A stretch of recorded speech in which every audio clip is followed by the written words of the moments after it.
The Niger Delta spans about 70,000 square kilometers of southern Nigeria landmass.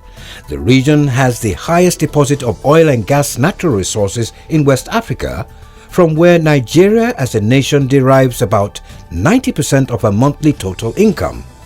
But it is sad to note that the Niger Delta, in spite of the region's huge contribution to Nigeria's national economy, remains underdeveloped. 2/3% of the region's population live in slums amidst the highest poverty rate when compared to elsewhere in the world where oil is explored in commercial quantity. The peculiarity of the Niger Delta region is not in doubt, and to worsen the region's problems, its environment has been destroyed with an estimated total of over 7,000 oil spill incidents reported over the last 50-year period. The exploration and exploitation activities of oil multinationals operating in the region has brought much more pain than gain for the Niger Deltans, who were predominantly fishermen and farmers before oil was discovered in the late 1950s.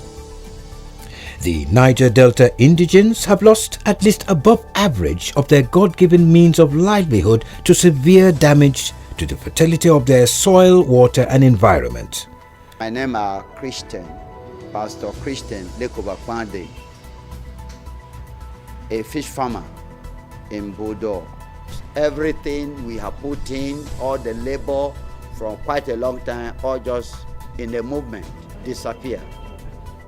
Wildlife and the breeding ground for marine species have been polluted due to the toxicity of oil and gas pollution in the region's environment, as it's said that an average of 240,000 barrels of crude oil are spilled in the Niger Delta every year.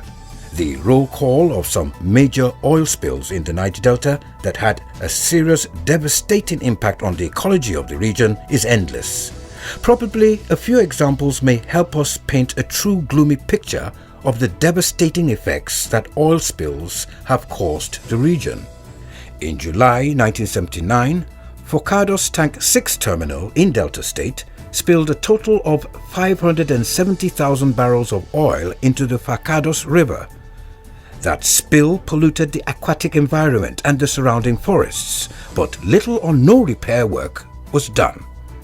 The Funiwa No. 5 well in Funiwa Field, Bayelsa State, spilled an estimated 421,000 barrels of oil into the river between January the 17th to the 30th of that month in 1980.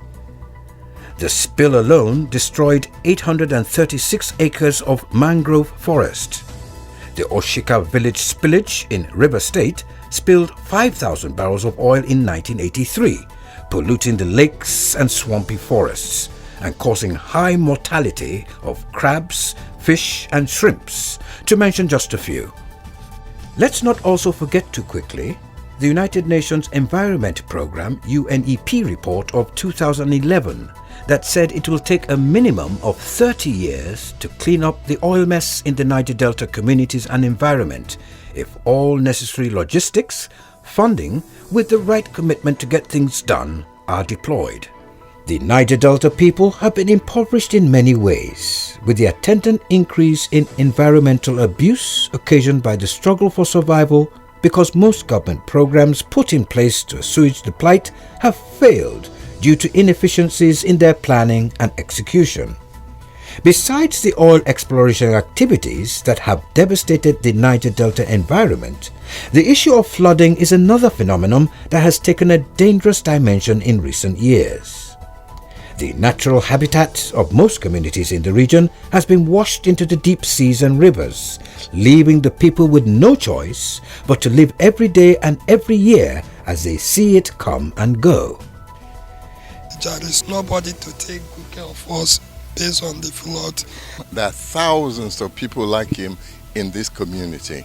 And the basic things are not just possible here, because as you can see, everywhere that is usable is, flooded, and there's nothing, no crops, nothing. They can't even get out of their houses, as you can see. This is where they sleep.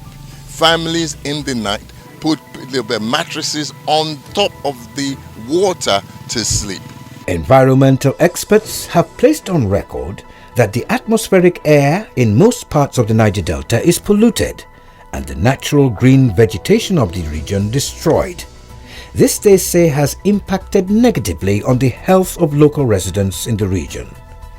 The ingestion, contact and inhalation of constituents of the spilt crude oil has had acute and long-term health implications on the people, causing infertility and cancer in most cases. Look at me now, I have a lot of sickness, headache and other things receiving from the smoke of the oil.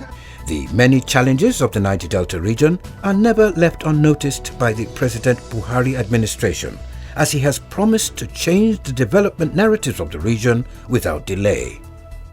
In the last 5 years, the present administration is determined to help redress the plight of the people of the region, according to the Supervising Minister of the Niger Delta Development Commission NDDC, Senator Godswill Akpabio. Over the years, several attempts have been made by the NDDC to remedy the impact of ecological devastation and various environmental challenges which characterize the Niger Delta. Many of these attempts have not been fully met with success.